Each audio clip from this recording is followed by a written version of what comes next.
My ruthless CEO fired me for caring for my sick mom. Family problems aren't our concern. But when his $2.3 billion tech merger fell apart, he discovered I owned the patent he desperately needed. When I walked into the emergency board meeting, his face turned white. The day I was fired from Novatech wasn't the worst day of my life. That had come 6 months earlier when Mom's cancer returned. But standing in Marcus Sterling's corner office, watching him sneer at my request for flexible hours to handle her treatments, I realized just how cruel success could make people. Let me get this straight, David. Marcus leaned back in his Italian leather chair. His custom suit probably worth more than my yearly salary. You want special treatment because your mother is sick. Do you think Novatech became a $1 billion company by accommodating everyone's personal problems? I stood my ground. 5 years of leading his R&D department giving me the courage to speak up. I've delivered every project ahead of schedule. I can work remotely when needed. My team supports your team. He cut me off with a laugh that didn't reach his eyes. Let's be clear. They're my team. Everything here is mine. That's what happens when you're the CEO. The Manhattan skyline stretched out behind him through floor-to-ceiling windows, a perfect backdrop for his power play. On his desk, business magazines featured his face under headlines, like Tech's youngest billionaire and the new king of Silicon Valley. I just need 3 months. I tried again. The doctors say this round of treatment is crucial, and I need employees who put this company first. Marcus stood straightening his tie. Your mother's health issues are not Novatech's concern. If you can't maintain normal working hours, I'll find someone who can. The threat hung in the air between us. I thought about Mom, how she'd raised me alone after Dad died, working 2 jobs to put me through engineering school. How she'd never missed a science fair or graduation even when she was exhausted. How she'd beamed with pride when I landed this job at Novatech. Then I guess you'll have to find someone else, I said quietly. Marcus's smile was sharp as a knife. Security will escort you out. Your personal items will be shipped to you. He turned to his computer, already dismissing me. Oh, and David, don't expect a reference. As security walked me through the open office, past shocked colleagues, and whispered conversations, I caught a glimpse of the presentation slides on the main screen. Project Quantum, $2.3 billion merger with Tech Corp Industries. Little did Marcus know, but that merger was about to become his biggest nightmare. Because while he'd been busy building his empire on the backs of overworked employees, I've been quietly building something of my own. The idea had come during those long nights at the hospital during Mom's first bout with cancer. Watching the medical equipment struggle to communicate across different systems, seeing nurses waste precious time dealing with compatibility issues, I knew there had to be a better way. For 2 years, I'd worked on it in my spare time, a revolutionary quantum computing protocol that could seamlessly integrate any technological system regardless of manufacturer or operating system. The ultimate universal translator for the digital age. Novatech's contracts included the standard clause claiming ownership of any innovation developed using company resources, but I hadn't used a single company resource. Every line of code had been written on my personal laptop. Every test run through servers I built in my garage. And 3 months ago, just after Mom's cancer returned, I quietly filed the patents under my own name. The same patents that Novatech's merger with Tech Corp desperately needed to succeed. Walking out of the Novatech building for the last time, I pulled out my phone and made 2 calls. The first was to Dr. Sarah Chen, Mom's oncologist, upgrading her care package to the hospital's premium suite. The second was to my old college roommate, now a partner at Silicon Valley's top tech law firm. Hey, Michael, I said, watching Marcus' office through the glass walls as he probably drafted the company-wide email about my departure. Remember that patent portfolio we filed? I think it's time to take it public. The next morning, as I sat with Mom during her treatment, my phone buzzed with breaking news alerts. Mysterious PTNTFILING, 3 TENs, NLVATCHORPMEOGER, Wall Street, QEES, TION, SVIA, BILIT, of $2.3 billion test age deal. No VATCHSOCKPLUMNE. He's on Integration Concierge. Mom looked up from her magazine, ever perceptive despite her illness. Something interesting on your phone, honey?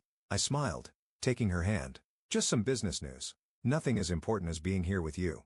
But we both knew this was just the beginning. Marcus Sterling was about to learn a valuable lesson about what really matters in life, and it wasn't his corner office or magazine covers. Sometimes the worst day of your life becomes the catalyst for something extraordinary. And sometimes, when you choose love over power, you end up with both. The next few weeks passed in a blur of hospital visits, patent meetings, and increasingly frantic news updates about Novatech's crumbling merger plans.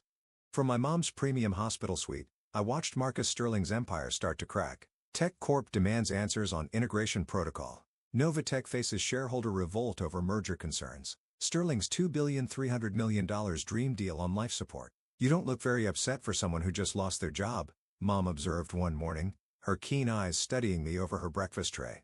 Despite the aggressive treatments, she hadn't lost her sharp insight. Actually, I smiled, setting my laptop aside. I think I finally found my real job. My thumb buzzed. Michael, my patent attorney, calling with updates. David, it's chaos over there, he reported gleefully. Sterling's been in emergency board meetings for 3 days straight. Tech Corp is threatening to pull out unless Novatech can guarantee system integration within 6 months, which they can't do without my protocol. I finished. Exactly. Their in-house team says it would take years to develop something comparable. The board is demanding answers. Shareholders are panicking, and Sterling, well, let's just say his tech's youngest billionaire crown is slipping. I glanced at Mom, dozing now after her morning medications. Have they figured out who owns the patents yet? No, but they're getting close. Sterling's lawyers have been crawling all over the patent office filings. It's only a matter of time. As if on cue, my phone lit up with another call. Nina Chen, my former deputy at Novatech's R&D department. David, she whispered urgently, Sterling's on the warpath. He just fired 3 people for disloyalty because they suggested looking for the patent holder instead of trying to build a new protocol from scratch. How's the team? Scared? Overworked? He's got everyone pulling 16-hour days trying to replicate your work. But David, she hesitated. There's something else. I overheard him on the phone with someone about alternative acquisition methods. He sounded desperate. I thanked her and hung up, my mind racing. Marcus Sterling hadn't built his empire by playing nice. When billions were at stake, people like him often decided that rules were for others. Sure enough, that evening, unusual activity alerts started pinging from my home security system. Someone had tried to access my garage where my development servers were kept. They're getting sloppy, Michael commented when I called him. I've documented everything. But David, you need to be careful. Sterling's not going to take this lying down. He was right. The next morning, a routine audit from the IRS arrived at my door. By afternoon, old college acquaintances were receiving calls about my concerning behavior. A reporter even showed up at Mom's hospital room, asking questions about my troubled childhood. Classic intimidation tactics, Michael assured me. They're trying to pressure you into revealing yourself. The good news is it means they're desperate. The bad news arrived 3 days later. Mom's doctor called me into her office looking troubled. There's been a complication with the insurance, Dr. Chen said carefully. Somehow, all your mother's premium care authorizations have been revoked. They're saying she needs to move to standard care immediately. My hands clenched. Sterling, I'm sorry. Nothing. I stood up. Don't change anything about her care. I'll handle the bills directly. But Marcus Sterling's message was clear. He could hurt me through the people I loved. Walking back to Mom's room, I made a decision. It was time to stop playing defense. I called Michael. Remember that press package we prepared? Release it tomorrow morning. All of it. The full reveal. Are you sure? Once we do this, I'm sure. And Michael, make sure every major business news outlet gets the video of Sterling firing me. The security cameras had excellent audio. The next morning, while Mom and I watched the sunrise from her hospital window, my phone exploded with notifications. Fired. NOVATC Gauge Engineer. REVELEDS. LISTEROEPKENT. Hold here. Steer at line. FATAL. Miss TEKE. Full. VIDEO of confrontation.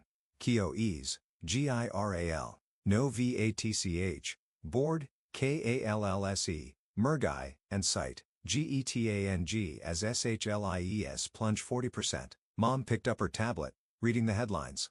Is this why you've been smiling at your phone all week? I took her hand. Part of it. The other part is your latest scan results. The treatment's working, Mom. Tears filled her eyes. You didn't have to give up your job for me. I didn't give up anything. I just finally understood what you always taught me. Real success isn't about corner offices or magazine covers. It's about doing the right thing even when it's hard. My phone buzzed again. A message from Nina. Sterling's called an all-hands emergency board meeting for tomorrow morning. He's ordered every department head to attend, including former employees. David, I think this is it. I squeezed Mom's hand. Get some rest. I have a meeting tomorrow. Give them hell, honey, she smiled. But remember, revenge isn't about destroying others. It's about building something better. I finish our old saying. I know, Mom, and that's exactly what I plan to do. Novatech's lobby looked exactly as I remembered it, all chrome and glass and carefully cultivated power. But this morning, the usual buzz of activity was replaced by tense silence. Every screen displayed the same news. Novatech stock in free fall, the merger collapsing, and my face, the fired engineer who held their future in his hands. Security recognized me immediately. Mr. Wilson, the guard nodded respectfully, all traces of his previous dismissive attitude gone. The board is waiting in the main conference room. I checked my watch, 8:57 a.m. Right on time. The conference room fell silent as I entered. Familiar faces lined both sides of the massive table. Department heads, board members, and major investors. Marcus Sterling sat at the head, his perfect facade cracking around the edges. Dark circles shadowed his eyes. His designer suit slightly rumpled. "David," he forced a smile. "Thank you for coming. I believe we have some things to discuss." "Do we?" I took my seat, setting my laptop on the table. I thought Novatech wasn't concerned with personal problems. Several board members shifted uncomfortably. The video of my firing had gone viral, with Sterling's callous dismissal of my sick mother becoming a symbol of toxic corporate culture. "The past is the past." Sterling waved his hand dismissively. "We're here to talk business. Your integration protocol. Obviously, there's been a misunderstanding about ownership." "No misunderstanding." I opened my laptop. "The patents are registered to me personally. Every line of code was written on my own time using my own resources. Your lawyers have already confirmed this." "Then name your price." Sterling leaned forward. "Everyone has one." I pulled up a document on the main screen. "Actually, I have terms."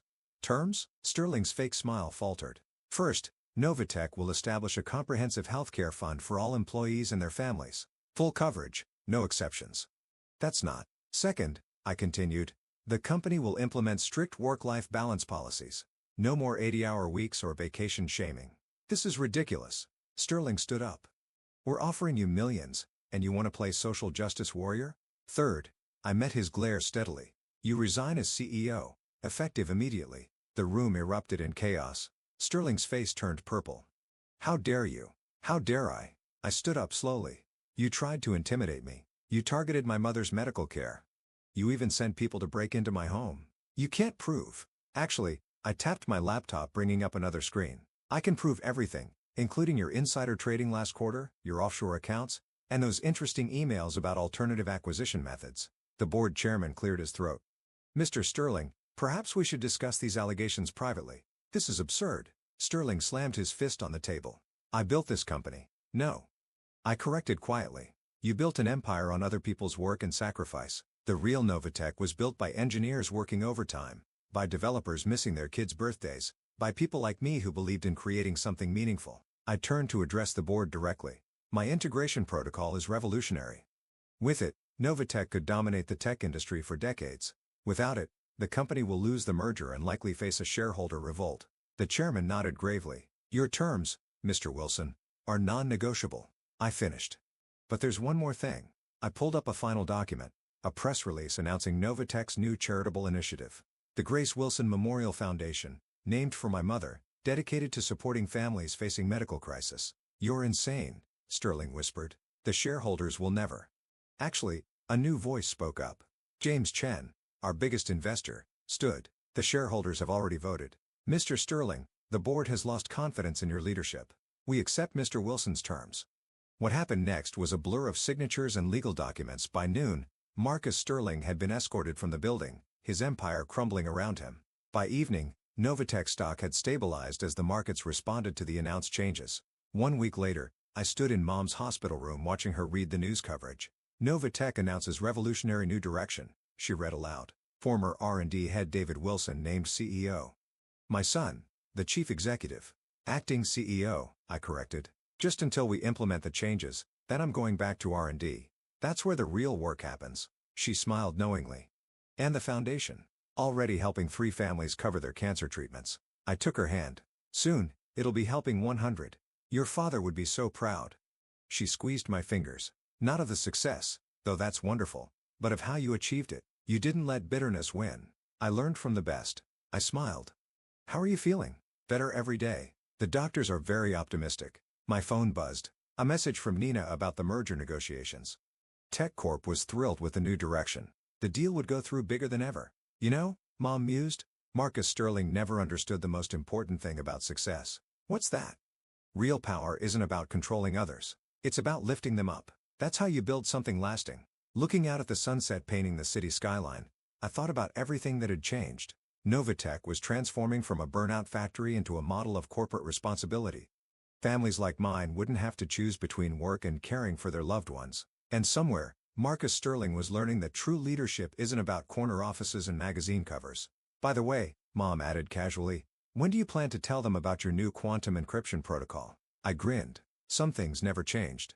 Mom still knew me better than anyone. One revolution at a time, I replied. For now, let's focus on getting you better. After all, I squeeze her hand. Family comes first. Years later, people would study the Novatech transformation as a business school case. They'd analyze the strategy, the timing, the execution, but they'd miss the most important lesson. Sometimes the greatest victories don't come from destroying your enemies, but from transforming their weapons into tools for healing. And sometimes when you choose love over power, you end up changing not just the company, but an entire industry. As for me, I still work late sometimes, but now it's by choice. Usually brainstorming new ways to make the world a little better, one innovation at a time. After all, that's what real success looks like.